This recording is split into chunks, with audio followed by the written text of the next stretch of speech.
Hi, everybody. Good morning. This is David Nevins for City Biz, and welcome to our program today. And today, our special guest is Kimi Yoshino, and she is the editor-in-chief of the Baltimore Banner. Kimi, welcome to our program. Thank you for having me. So, Kimi, let's just start out. Maybe, just maybe, some of our viewers are not familiar with the Banner yet. And I know you've just celebrated your second anniversary in Baltimore. Why don't you tell us a little bit about the Baltimore Banner to start? The Baltimore Banner is a nonprofit digital news site. We were founded by Stuart Bainham, who the owner of chairman of Choice Hotels. He saw that the Baltimore Sun was declining and he tried to buy it unsuccessfully. When that failed, he decided, I'm going to start my own thing. And he invested $50 million into trying to provide more news to the community here in the Maryland and Baltimore region. And as a result, the Baltimore Banner has been created, and here you are 2 years later, and you are doing pretty well, it's my understanding. That's right. We have a newsroom of about 80 journalists. We have more than 51,000 subscribers. Things are going very well. Well, kudos to you and the team on that.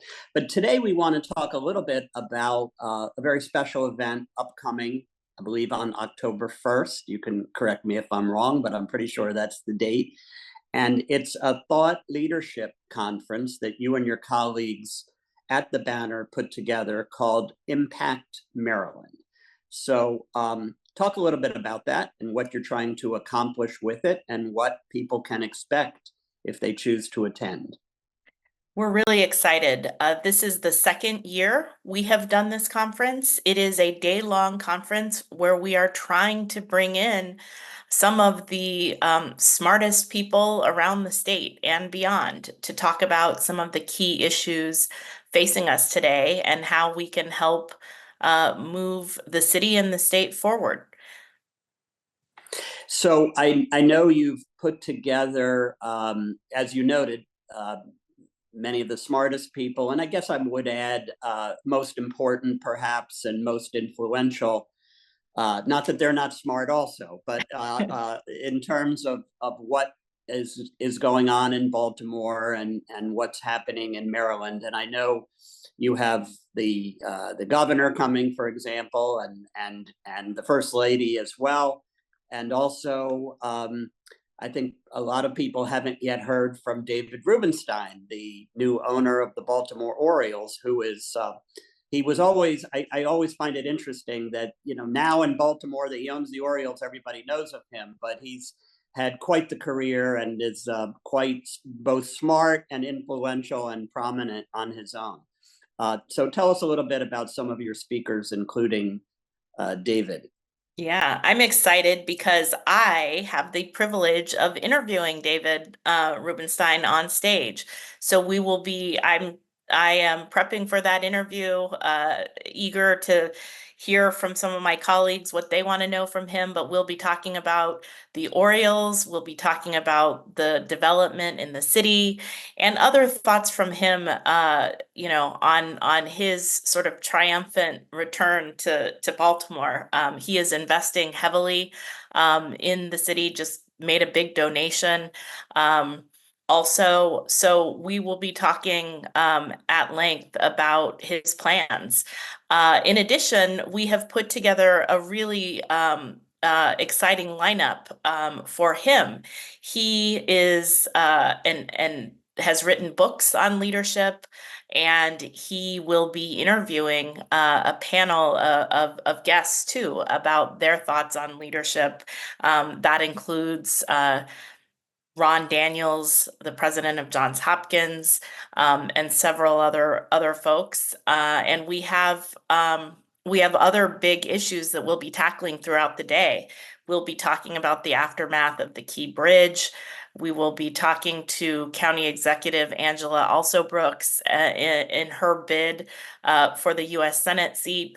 We are still hopeful that we may see Governor Larry Hogan. We have extended an invitation to him, and we are still hoping that he will accept. Um, we'll be talking about workforce development, AI, a lot of stuff on the agenda.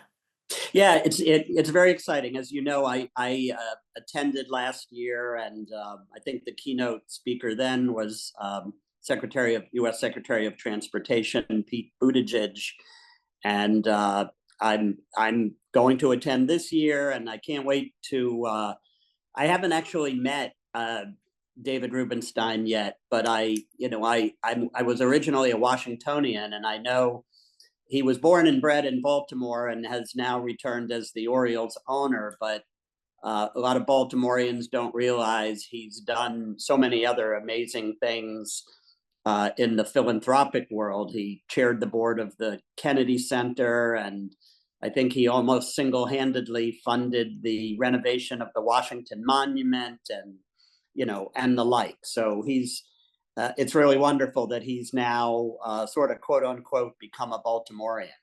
That's right. And he seems to be having a great time. He is unlike any baseball owner that I have seen in recent history. He is, out there talking to the fans. He's been in the splash zone at at Orioles games. And there's a lot. We're heading into what we hope is the postseason for the Orioles. And I think there's a lot of excitement around his long-term plans for not just the team, but for Camden Yards and the area around it.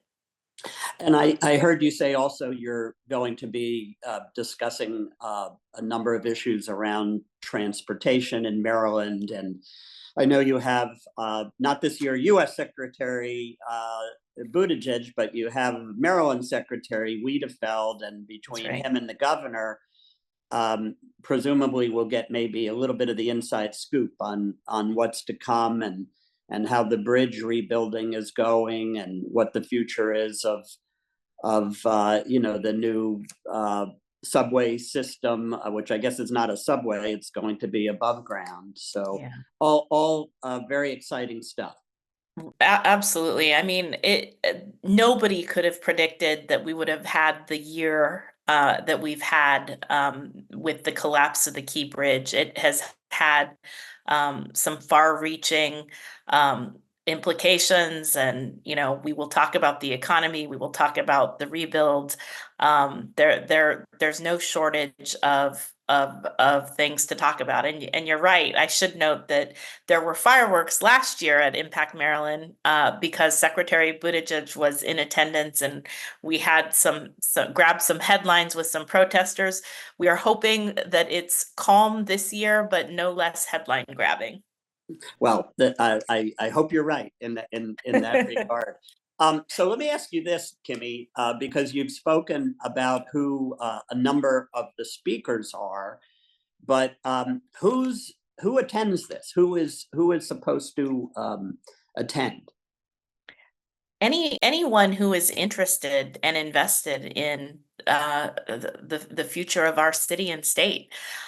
We see a lot of business people, a lot of community organizations, but last year there were also a lot of residents who heard about it and came. And it's a really great opportunity to see and hear from a lot of influential people all in one place.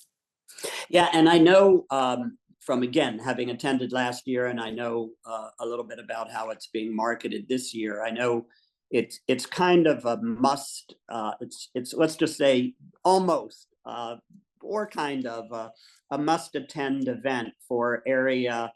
I'd say business and civic C-suite leaders, and education leaders, and religious leaders, and community leaders, and civic leaders, and the like, all throughout Baltimore. So it's not only for folks who want to learn more and even participate a little bit in the discussion as audience members, but I understand. But there's a great opportunity as well to do quite a bit of networking. Yeah, absolutely amazing opportunity to network.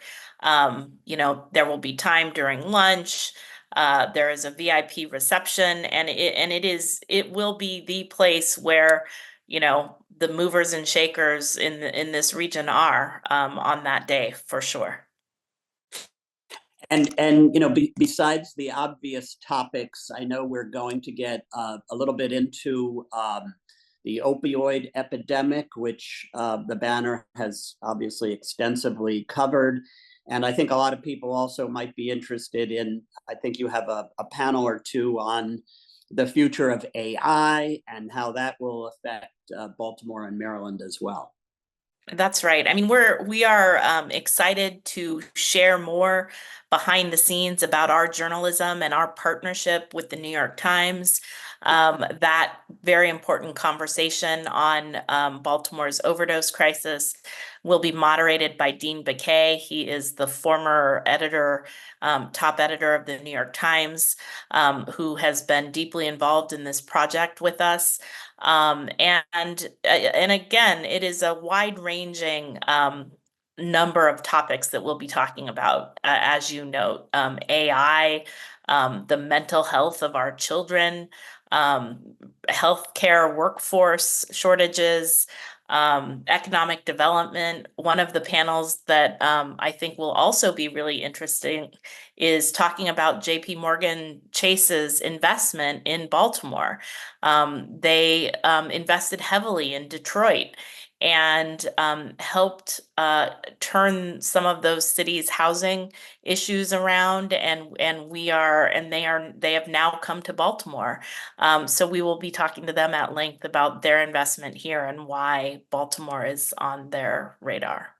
Yeah, I mean, I can't wait. And I know a number of my colleagues plan to attend, and I would urge as many of our viewers and listeners who are interested to attend as well. It's really quite a day-long session, lots of thought leadership, lots of opportunities to learn, listen, and even participate. And of course, as Kimi mentioned, to network as well. So Kimi, it's October 1st. It's at, I don't think we mentioned this yet, it's at the Joseph Meyerhoff Symphony Hall. I think you hope for an excess of 1,000 attendees. So that's really quite successful, quite something. How does one learn more about it and get tickets? We have a full lineup of speakers, including descriptions of each of the panels on the website impactmaryland.com. You can buy tickets there too. So visit impactmaryland.com. It's October 1st, and it's at the Joseph Meyerhoff Symphony Hall. And anything else you want to add about that or about all the exciting things you're doing as editor-in-chief of the Banner? No, I mean, we are looking forward to seeing everybody there. We're looking forward to what we call live journalism at Impact Maryland. And we hope to continue to talk more about the Banner, its growth, and its growth across the region. Yeah, very exciting. Kimi Yoshino, editor-in-chief of the Baltimore Banner, thank you so much for joining us today. Thank you. This is David Nevins for City Biz, and thank you for watching as well. Don't forget, Impact Maryland, October 1st. Hope to see you there. Thank you so much.